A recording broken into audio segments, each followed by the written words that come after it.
कई राज्यों में पीएफआई के ठिकानों पर पुलिस के छापे चल रहे हैं। कर्नाटक, दिल्ली, यूपी, असम, गुजरात, महाराष्ट्र और मध्य प्रदेश समेत कई राज्यों में पुलिस पीएफआई के ठिकानों पर रेड कर रही है। एक हफ्ते में पीएफआई के ठिकानों पर ये दूसरी रेड है। इससे पहले एनआईए और ईडी ने पीएफआई के ठिकानों पर छापेमारी की थी।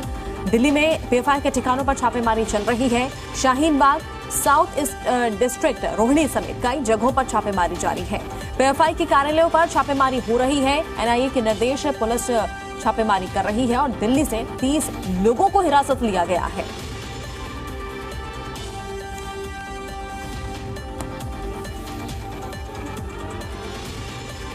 दिल्ली में पीएफआई के ठिकानों पर छापेमारी, शाहीन बाग, रोहिणी समेत कई जगहों पर रेड पड़ी है। दिल्ली से 30 लोगों को हिरासत में लिया गया। पीएफआई के कार्यालयों पर यह छापेमारी हो रही है। एनआईए के निर्देश पर पुलिस छापेमारी कर रही है।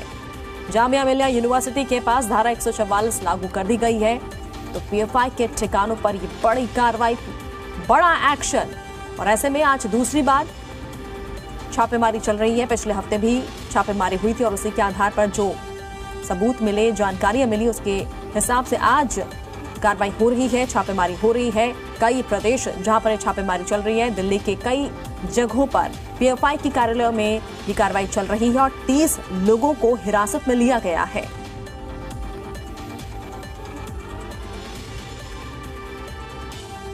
तो दिल्ली में पीएफआई के ठिकानों पर छापेमारी चल रही है। शाहीन बाग, रोहिणी समेत कई जगहों पर रेड पड़ी है। दिल्ली से 30 लोगों को हिरासत में भी लिया गया है। पीएफआई की कार्यालयों पर छापेमारी चल रही है। तो पीएफआई पर अब तक का सबसे बड़ा एक्शन, जामिया मिलिया यूनिवर्सिटी के पास धारा 144 लागू कर दी गई है। 30 लोगों को हिरासत में लिया गया। देश भर में बता दें आपको, कई राज्य है जहां पर यह कार्रवाई चल रही है। राजकुमार भाटी हमारे साथ फोन लाइन पर जुड़ चुके हैं। राजकुमार, आपसे जानना चाहेंगे, दिल्ली में पीएफआई की कई कार्यालयों पर कार्रवाई चल रही है। 30 से ज्यादा लोगों को हिरासत में लिया गया है। जी बिल्कुल, मैं आपको बताना चाहूंगा कि दिल्ली पुलिस की जो स्पेशल सेल है, इस पूरे मामले पर वो नजर बनाए हुए है।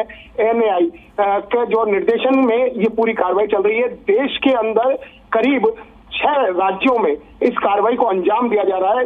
दिल्ली के अंदर जो देर रात कार्रवाई हुई है, आज सुबह तक कार्रवाई हुई, इसमें जामिया मिलिया इस्लामिया जो यूनिवर्सिटी है उसके आसपास का इलाका है, निजामुद्दीन है, रोहिणी है, उत्तर पूर्वी दिल्ली है, सेंट्रल दिल्ली है और ईस्ट दिल्ली, आउटर दिल्ली, मतलब कहा जाए कि दिल्ली के अंदर कई इलाकों में, कई जिलों में जो है वो रेड को अंजाम दिया गया है। 30 से ज्यादा लोगों को इस पूरे मामले में हिरासत में ले लिया है। और सबसे बड़ी बात यह है कि दिल्ली की में बैठी केंद्र सरकार जो है इस पूरे मामले पर नजर बनाए हुए है। खुद गृह मंत्री अमित शाह इस मामले पर बहुत ज्यादा गंभीर है और वो लगातार खुफिया सूत्रों के अनुसार जो महकमे हैं उनकी खबर लिए जा रहे हैं और पूरी तरह से पीएफआई की कमर तोड़ने के लिए वो जागरूक हैं और वो लगे हुए हैं। और स्पष्ट निर्देश गृह मंत्रालय से दिए जा चुके। सूत्रों के अनुसार जो जानकारी मिल रही है, गृह मंत्रालय की ओर से स्पष्ट निर्देश पुलिस को और अन्य एजेंसियों को दिए गए कि पीएफआई के किसी भी कार्यक्रम को जो है वो लागू नहीं करने दिया जाएगा और ना ही किसी व्यक्ति को छोड़ा जाएगा। अमित शाह इस पूरे मामले पर जो है स्वयं नजर बनाए हुए हैं और वहीं दिल्ली पुलिस और अन्य राज्यों की पुलिस भी हरकत में आई हुई है। जी बिल्कुल, और देखा जाए राजकुमार, तो पिछले बार जब छापेमारी हुई थी तो उसके बाद पीएफआई के जो मेंबर्स हैं उन्होंने भारी विरोध प्रदर्शन किया था। अब फिलहाल जिस तरह से धारा 144 लागू की गई है जामिया मिलिया यूनिवर्सिटी के पास, ऐसे में क्या इस तरह की स्थिति कहीं देखने को मिल रही है कि पीएफआई के मेंबर्स इसका भी विरोध कर रहे हैं? देखिए, विरोध प्रदर्शन कहीं पर होना है उस बात के लिए जिस तरह से पिछले दिनों एक परमिशन दिल्ली पुलिस से मांगी गई थी, जिसको दिल्ली पुलिस ने जो है तुरंत डिक्लाइन कर दिया था, उसको मना कर दिया गया था और किसी भी तरह की परमिशन को नहीं दिया जाएगा। गृह मंत्रालय के सख्त निर्देश दिल्ली पुलिस को जारी कर दिए गए। वहीं जामिया मिलिया यूनिवर्सिटी के आसपास आगामी 17 नवंबर तक धारा 144 रहेगी। धारा 144 के तहत हम अपने दर्शकों को बताना चाहते हैं कि 4 लोग से ज्यादा एक जगह पर इकट्ठे नहीं हो सकते हैं और यदि 4 लोग से ज्यादा कहीं एक जगह पर इकट्ठे होते हैं तो उनके लिए जो है वो कानूनी कार्रवाई उनके ऊपर की जाएगी।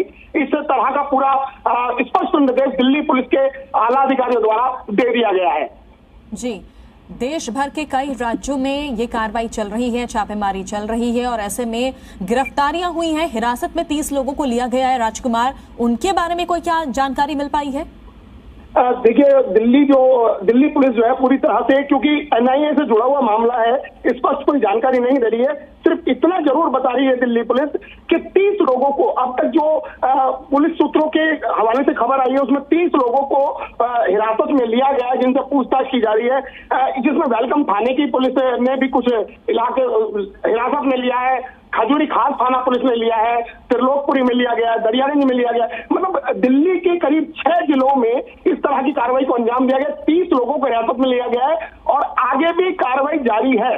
पुलिस जो है वो आगे भी इस तरह की कार्रवाइयों को जारी रख रही है और जिस तरह से भी खुफिया तंत्रों की निर्देश पुलिस को मिलता है, दिल्ली पुलिस की स्पेशल सेल को मिलता है, क्योंकि दिल्ली पुलिस की स्पेशल सेल और क्राइम ब्रांच को ये महारत हासिल है कि वो अपराधियों की कमर तोड़ने के लिए हर तरह से हमेशा तैयार रहते हैं। जी बिल्कुल, बहुत बहुत शुक्रिया तमाम जानकारी के लिए। तो ताबड़तोड़ रेड यहाँ पर चल रही है और दिल्ली के भी कई इलाकों में पीएफआई के कार्यालयों में कार्रवाई चल रही है और 30 लोगों को हिरासत में लिया गया है।